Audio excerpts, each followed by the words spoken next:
नमस्कार। कभी सोचा है क्या सिर्फ 120 सैनिक हजारों की फौज का सामना कर सकते हैं? आज हम बात करेंगे 120 बहादुर की, एक ऐसी फिल्म जो युद्ध के इतिहास की एक सच्ची और अविश्वसनीय कहानी पर बनी है। ये बहादुरी और बलिदान की एक ऐसी दास्तान है जो आपको सोचने पर मजबूर कर देगी। तो सबसे बड़ा सवाल यही है, एक ऐसी आखिरी लड़ाई को जो लगभग नामुमकिन थी, उसे फिल्मी पर्दे पर कैसे उतारा जा सकता है? ये इस फिल्म के सामने सबसे बड़ी चुनौती थी और आज हम यही देखेंगे कि ये इसमें कितनी कामयाब हो पाई।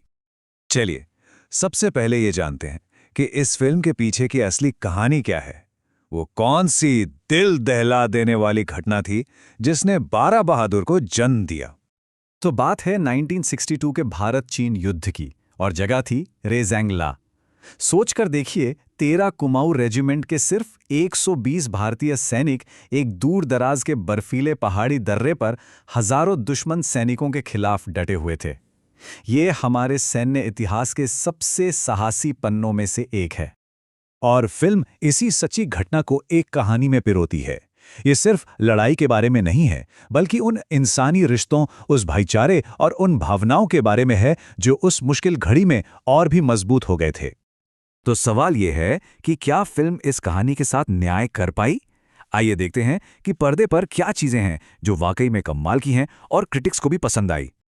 सबसे पहले बात करते हैं फिल्म की खूबियों की। इसके जो एक्शन सीन्स हैं ना, वो बहुत ही रियल लगते हैं। हर पल ऐसा महसूस होता है कि खतरा कितना असली है।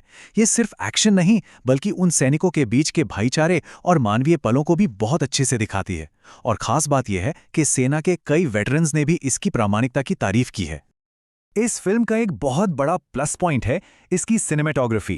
तेत्सुआ नागाटा ने उस बर्फीले, खतरनाक लद्दाख के माहौल को पर्दे पर जिंदा कर दिया है। आपको युद्ध के मैदान का वो घुटन भरा माहौल बिल्कुल साफ महसूस होता है। और बात करें एक्टिंग की, तो फरहान अख्तर का काम बहुत ही दमदार है। उन्होंने कोई चीख चिल्लाने वाला हीरोइज्म नहीं दिखाया, बल्कि एक शांत, मजबूत और संयमित लीडरशिप दिखाई है, जो उनके किरदार को और भी विश्वसनीय बनाती है। लेकिन जैसा कि होता है, कोई भी फिल्म परफेक्ट नहीं होती। तो अब बात करते हैं उन चीजों की जहां 1220 बहादुर थोड़ी कमजोर नजर आती है।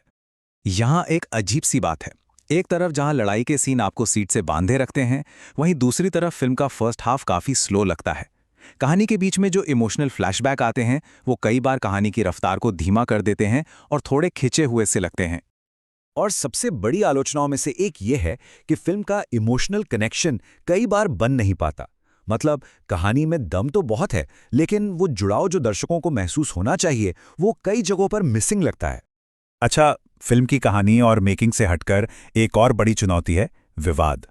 एक जनहित याचिका में यह दावा किया गया है कि फिल्म ने रेजांगला के इतिहास के साथ छेड़छाड़ की है, जो इसकी सच्चाई पर एक बड़ा सवाल खड़ा करता है। तो फिर इन सब अच्छी बुरी बातों के बाद फाइनल वर्डिक्ट क्या है? चलिए इसकी ताकत और कमजोरियों को एक साथ रखकर देखते हैं। अगर हम दर्शकों और क्रिटिक्स की मिलीजुली राय देखें, तो फिल्म को औसतन 10 में से 7 का स्कोर मिला है।